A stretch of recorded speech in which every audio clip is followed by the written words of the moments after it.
রাজ্য বিজেপিতে কার্যত বিদ্রোহ। দলের শীর্ষস্তরীয় রাজ্য নেতাকে প্রকাশ্যে আক্রমণ করলেন কেন্দ্রীয় মন্ত্রী ও বিজেপি সাংসদ শান্তনু ঠাকুর।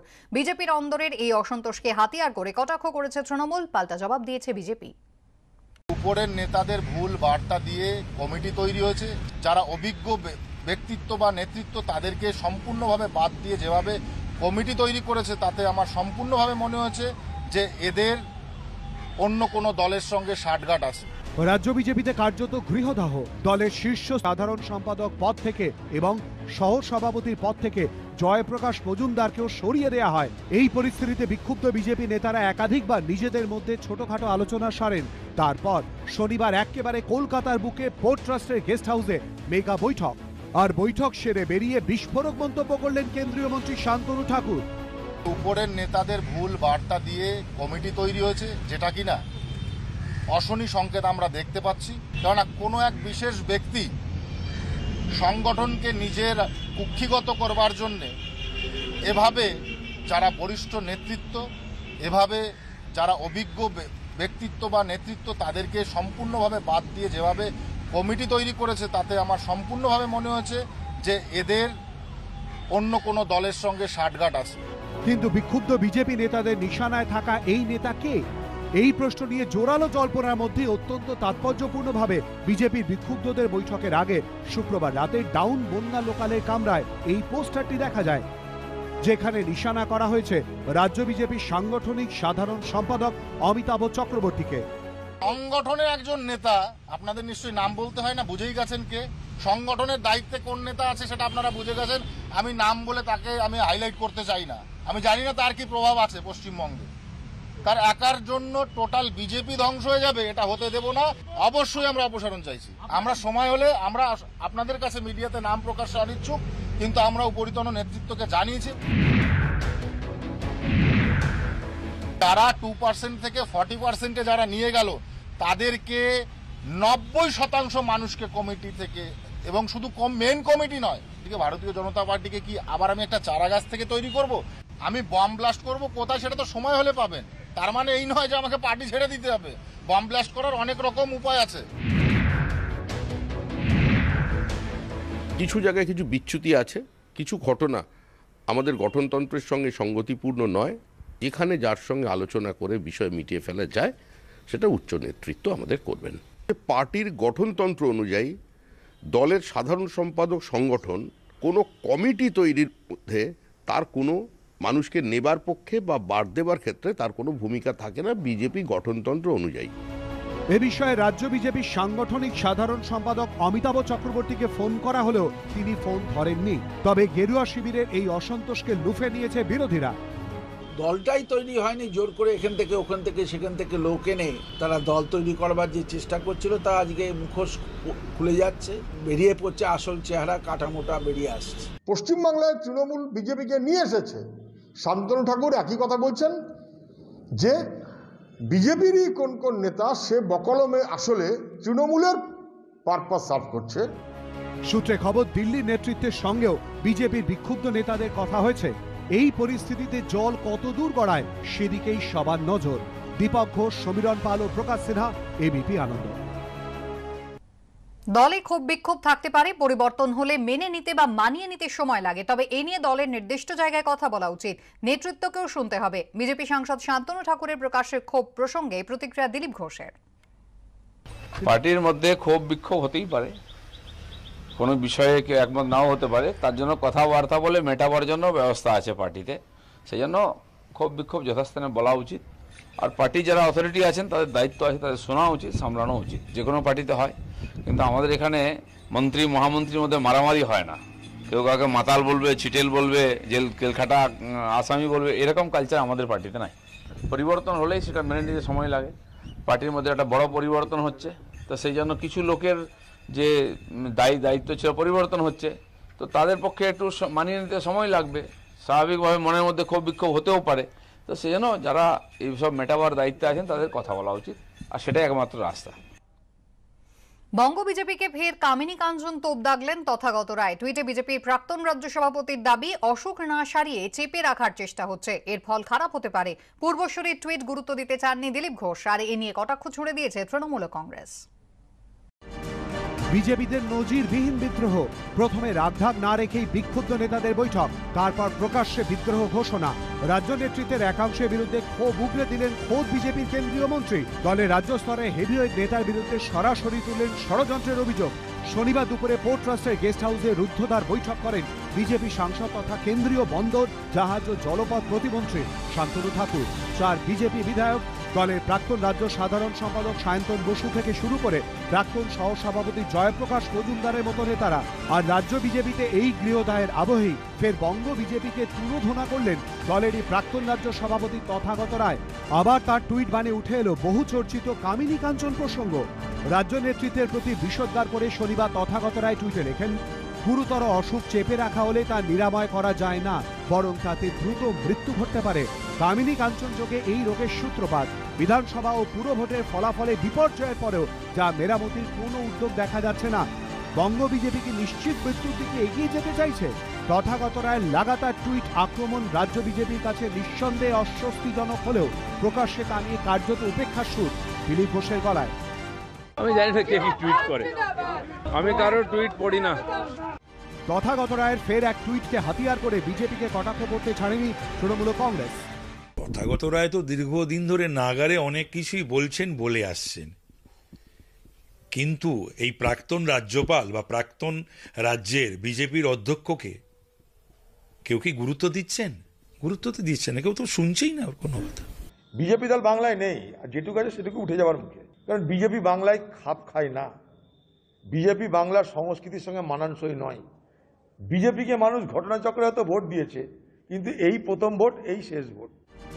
12ই ফেব্রুয়ারি বিধাননগর, শিলিগুড়ি, আসানসোল ও চন্দননগরে ভোট। তার আগে বিক্ষুব্ধদের বৈঠক এবং তথাগত রায়ের ধারাবাহিক আক্রমণ কিভাবে রাজ্য বিজেপি নেতৃত্ব সামাল দেয় সেদিকেই নজর রাজনৈতিক মহলে। অনির্বাণ বিশ্বাস, বৈদ ঠাকুর চক্রবর্তী ও রাজীব চৌধুরী, এবিপি আনন্দ। বিজেপিতে অব্যাহত হোয়াটসঅ্যাপ গ্রুপ ছাড়ার অস্বস্তি। একের পর এক নেতা নানা অসন্তোষে পার্টির হোয়াটসঅ্যাপ গ্রুপ ছাড়ছেন। তাই এবার বীরভূম সংগঠন জেলা বিজেপি তাদের সমস্ত হোয়াটসঅ্যাপ গ্রুপকে অবৈধ বলে ঘোষণা করলো। বিষয়টি নিয়ে সরগরম জেলার রাজনীতি। ভারতীয় জনতা পার্টির বীরভূম জেলায় যে সমস্ত হোয়াটসঅ্যাপ গ্রুপ আছে, সমস্ত গ্রুপকে আজকের পর থেকে অবৈধ বলে ঘোষণা করছি। সাংগঠনিক রদবদলে অসন্তোষ কিংবা নেতৃত্বের প্রতি ক্ষোভ, নানা কারণে জেলায় জেলায় বিজেপির হোয়াটসঅ্যাপ গ্রুপ ছাড়ার হিড়িক পড়েছে। বীরভূমও ব্যতিক্রম নয়। এই পরিস্থিতিতে দলের সমস্ত হোয়াটসঅ্যাপ গ্রুপকে অবৈধ ঘোষণা করল বীরভূম সাংগঠনিক জেলা বিজেপি। এই গ্রুপে কেউ আসা যাওয়া এই বিষয়ে ভারতীয় জনতা পার্টির কোনো দায় বর্তাবে না। আজকের পর থেকে সমস্ত হোয়াটসঅ্যাপ গ্রুপ বন্ধ। গত কয়েকদিনে বীরভূম জেলা বিজেপির একাধিক নেতা পার্টির হোয়াটসঅ্যাপ গ্রুপ ছেড়ে বেরিয়ে গিয়েছেন।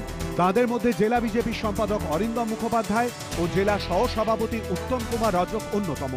2রা মের পর সমস্ত আমাদের যেসব হোয়াটসঅ্যাপ গ্রুপ ছিল সেগুলো সব অপ্রয়োজনীয় হয়ে গেছিল।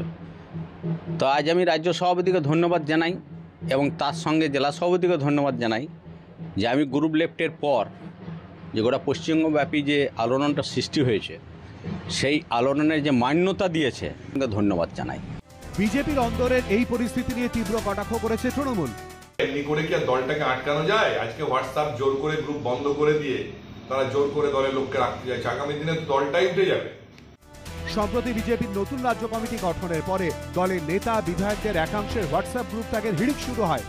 রাজ্য জেলা কমিটিতে মতুয়া প্রতিনিধিত্বকে ব্রাত্য করার অভিযোগে একসঙ্গে 5 জন বিধায়ক বিজেপির হোয়াটসঅ্যাপ গ্রুপ ছেড়ে বেরিয়ে যান। একই পথে হাঁটেন কেন্দ্রীয় প্রতিমন্ত্রী ও সারা ভারত মতুয়া মহাসংঘের সংঘাধিপতি শান্তনু ঠাকুর। নদিয়া, বাঁকুড়াতেও একাধিক নেতা গ্রুপ ছেড়ে দেন। এই প্রেক্ষাপটেই বীরভূম সাংগঠনিক জেলা বিজেপি তাদের সমস্ত হোয়াটসঅ্যাপ গ্রুপই বাতিল করলো, কিন্তু নেতাদের অসন্তোষকে তারা কিভাবে সামাল দেয় সেটাই এখন দেখার। এরশাদ আলম, এবিপি আনন্দ, বীরভূম। প্রজাতন্ত্র দিবসে দিল্লির রাজপথে দেখা নাও যেতে পারে বাংলা ট্যাবলো। রাজ্য সরকার সূত্রে খবর, প্রতিরক্ষা মন্ত্রকের তরফে ট্যাবলোর প্রস্তাব মৌখিকভাবে নাকচ করা হয়েছে। তবে এ বিষয়ে সরকারিভাবে কিছু জানানো হয়নি, জানিয়ে তুঙ্গে উঠেছে রাজনৈতিক চর্চা। 2021-এর পর 2022 সম্ভবত এবারও প্রজাতন্ত্র দিবসে দিল্লির রাজপথে দেখা যাবে না বাংলা ট্যাবলো। সূত্রের খবর, পরপর 2 বছর প্রজাতন্ত্র দিবসের অনুষ্ঠানে পশ্চিমবঙ্গ সরকারের ট্যাবলোর প্রস্তাব নাকচ করল কেন্দ্র। এবার নেতাজি ও ইন্ডিয়ান ন্যাশনাল আর্মি বা আইএনএ বিষয়ক ট্যাবলোর প্রস্তাব দিয়েছিল রাজ্য সরকার। রাজ্য সরকার সূত্রে দাবি, প্রতিরক্ষা মন্ত্রকের তরফে সেই প্রস্তাব মৌখিকভাবে নাকচ করা হয়েছে। তবে এ বিষয়ে সরকারিভাবে কোনো চিঠি এখনো রাজ্য সরকারের কাছে আসেনি। 26শে জানুয়ারি বাংলার ট্যাবলোকে জায়গা দেওয়া হলো না। হ্যাঁ, ভালো করেছে, ঠিক করেছে। এখানে দিল্লির লোককে ঢুকতে দেবে না, জায়গা দেবে কেন? ওটা দেশের বাইরে তো। এটা আমি জানি না কি ট্যাবলো আছে, কি ট্যাবলো ছিল। বিচ্ছিন্নতাবাদী মতবাদ নিয়ে গিয়ে দিল্লি থেকে কেউ যদি প্রচার করে, তাকে অবশ্যই সুযোগ না দেওয়া উচিত। বাংলার ট্যাবলো যদি দিল্লির প্রজাতন্ত্র দিবসে যদি তাকে গ্রহণ করা না হয়ে থাকে, এর থেকে দুর্ভাগ্যের বিষয় কিছু হতে পারে না। ওদের আস্তে আস্তে মুখোশ খসে পড়ছে। ট্যাবলো বাতিল করার প্রতিবাদ আমি করছি, কিন্তু পশ্চিমবঙ্গ সরকার তো কাউকে কিছু জানায় না আমাদেরকে। আমি চাবো পশ্চিমবঙ্গের সকলকে নিয়ে বাংলার মুখ্যমন্ত্রী দিদি, আপনি ডেপুটেশনে চলুন না একটা। কেন বাংলার ট্যাবলোকে সেখানে স্বীকৃতি দেওয়া হবে না? আরএসএস নেতাজির প্রমোশন চায় না, তাই নেতাজিকে অবজ্ঞা করার প্রক্রিয়া চলছে। স্বাধীনতার 75 বছর উপলক্ষে এবার প্রজাতন্ত্র দিবসের থিম আজাদি কা অমৃত মহোৎসব। 23শে জানুয়ারি নেতাজির জন্মদিন থেকেই শুরু হবে প্রজাতন্ত্র দিবসের অনুষ্ঠান। এবছর সুভাষচন্দ্র বসুর 125তম জন্মবার্ষিকী। সেই কারণে নেতাজি ও ইন্ডিয়ান ন্যাশনাল আর্মি বা আইএনএ বিষয়ক ট্যাবলোর প্রস্তাব দিয়েছিল রাজ্য সরকার। শুধু বাংলাকে তাদের নিজেদের পরিবেশন করতে দেব না, নেতাজিকে সামনে আনবো না, এটা অর্থহীন। দেশকে স্বাধীনতার আগে বাংলাই পথ দেখিয়েছে, আবার দেশকে পথ দেখাবে, সাম্প্রদায়িকতাকে হারিয়ে দিয়ে বাংলাই আবার পথ দেখাবে। যারা মোটামুটি কংগ্রেসের লিগ্যাসি বহন করে কংগ্রেসের নাম নিয়ে রাজনীতি করছেন, তারা নেতাজি সুভাষচন্দ্র বসুর সঙ্গে অতীতে কি করেছেন, নেতাজির নাম ইতিহাস থেকে মুছে দেওয়া, নেতাজি সুভাষচন্দ্র বসুর স্বাধীনতা সংগ্রামের ভূমিকা বর্তমান প্রজন্মকে না দেওয়া, এগুলো সমস্তই সেই রাজনৈতিক দলের অবদান। কিন্তু বিজেপি বা ভারত সরকার কোনো অবস্থাতেই নেতাজি সুভাষচন্দ্র বোসকে ব্রাত্য করে রাখবে এ ধরনের ভাবার কোনো কারণ নেই।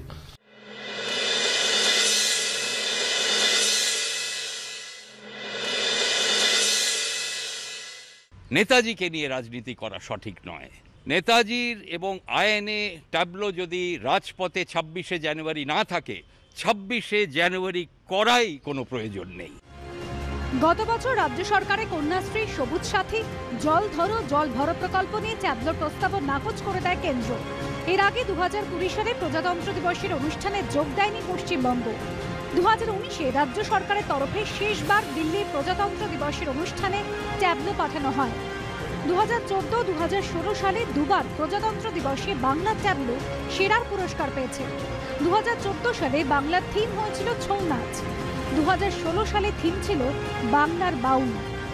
বিজেন্দ্র সিংহ, সৌরভ বন্দ্যোপাধ্যায় ও রাজীব চৌধুরীর রিপোর্ট, এবিপি আনন্দ। সম্পত্তি কর জমা দেওয়া হোক বা ট্রেড লাইসেন্স ফি, করোনাকালে এ ধরনের কাজ যাতে আরো বেশি করে অনলাইনে সেরে ফেলা যায়, তার জন্য এই ধরনের পরিষেবাকে পোর্টাল ভিত্তিক অনলাইন পেমেন্টের পাশাপাশি হোয়াটসঅ্যাপের প্ল্যাটফর্মে নিয়ে এলো কলকাতা কর্পোরেশন। রাজ্য জুড়ে চলছে করোনা তৃতীয় ঢেউ। ডেল্টা আর ওমিক্রনের জোড়া হানায় হুহু করে বাড়ছে সংক্রমণ। রাজ্যে প্রতিদিন যত সংখ্যক মানুষ আক্রান্ত হচ্ছেন তার সিংহভাগ কলকাতায়। মহানগরে রোজই ঘটছে মারণ ভাইরাসে মৃত্যুর ঘটনা। এই পরিস্থিতিতে বাড়তি সতর্কতা নিয়েছে কলকাতা পুরসভা। সম্পত্তি কর হোক বা ট্রেড লাইসেন্স ফি দেওয়া, করোনাকালে এই ধরনের কাজ যাতে আরও বেশি করে অনলাইনে সেরে ফেলা যায়, তার জন্য অনলাইনের পাশাপাশি এবার হোয়াটসঅ্যাপ প্ল্যাটফর্ম নিয়ে এলো কলকাতা পুরসভা। হাতিয়ার হোয়াটসঅ্যাপ বট। বট হলো এক ধরনের চ্যাট ইন্টারফেস, যেখানে আগে থেকে বিভিন্ন তথ্যাদি দেওয়া থাকে। খুব সহজে ওই বটের মাধ্যমে তথ্যের আদান প্রদান সহ বিভিন্ন কাজ করা যায়। শহরের বাসিন্দাদের জন্য সেই নাম্বার হলো 8335999111। সম্পত্তি কর বা ট্রেড লাইসেন্স ফি দিতে চেয়ে ওই নম্বরে যোগাযোগ করলে কলকাতা কর্পোরেশনের তরফে পেমেন্ট লিঙ্ক পাঠানো হবে।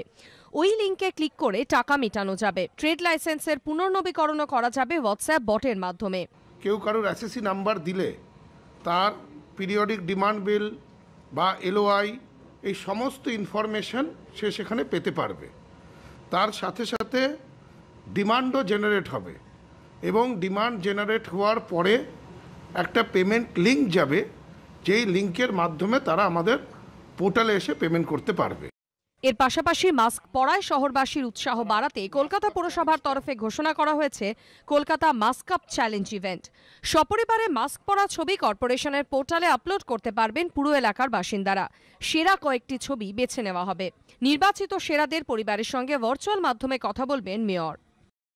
এটা এনকারেজ করার জন্য যে এরা যদি ফটো আপলোড করে যে আমরা মাস্ক পরে আছি, সারাদিন মাস্ক পরে আছি, এরা আপলোড করতে থাকে, তাদের বেস্ট যারা সবসময় দেখা যাচ্ছে মাস্ক পরে আছে সেরকম 100টা ফ্যামিলিকে আমরা ধন্যবাদ জানানোর জন্য বা তাদের সাথে একটা ভার্চুয়াল মিট করব। পুলিশের সাহায্য নিয়ে অনেক আমাদের সিসি ক্যামেরা আছে, যে যারা সব সময় মাস্ক পরে আছে এরকম কিছু মানুষ যাদের মাস্ক ছাড়া দেখাই যাবে না, তাদেরও আমরা একটা কিছু উৎসাহ করার জন্য আমরা নিশ্চিতভাবে এটা পুরস্কৃত করব। কলকাতা কর্পোরেশন সূত্রে খবর, তাদের অফিসিয়াল ওয়েবসাইটে এই সংক্রান্ত ইভেন্ট পেজ তৈরি করা হয়েছে। আগামী 2 সপ্তাহ তা থাকবে। সুদীপ্ত আচার্যর রিপোর্ট, এবিপি আনন্দ, কলকাতা। বনমন্ত্রী জ্যোতিপ্রিয় মল্লিকের খাস তালুকে করোনা রুখতে এবার অভিনব কৌশল। জনবহুল বাজারে সিসি ক্যামেরা বসিয়ে নজরদারির সিদ্ধান্ত হাবড়া পুরসভার। পুর প্রশাসক জানিয়েছেন, হাবড়া শহরে 80টি সিসি ক্যামেরা রয়েছে। মাস্ক পরা ও সাধারণ স্বাস্থ্যবিধি নিয়ে নজরদারি চালাতে আরও 32টি সিসি ক্যামেরা বসানো হচ্ছে। এছাড়া আগামী সপ্তাহে বৃহস্পতি ও শুক্রবার হাবড়া শহরে অত্যাবশ্যকীয় পরিষেবা ছাড়া দোকান বাজার এবং শনিবার জয়গাছিতে কাপড়ের হাট বন্ধ রাখার সিদ্ধান্ত নেওয়া হয়েছে। করোনা সংক্রমণ মোকাবিলায় বিধিনিষেধ আরোপ হয়েছে দেগঙ্গাতেও। দেগঙ্গার 13টি গ্রাম পঞ্চায়েতের প্রধান সমস্ত বাজার কমিটির সদস্যদের নিয়ে গতকাল বৈঠক করেন বিডিও, এসডিপিও ও দেগঙ্গা থানার আইসি। বৈঠকে সিদ্ধান্ত হয় 18 জানুয়ারি থেকে 12 ফেব্রুয়ারি পর্যন্ত সপ্তাহে 2 দিন বন্ধ থাকবে দেগঙ্গার সমস্ত দোকানহাট বাজার।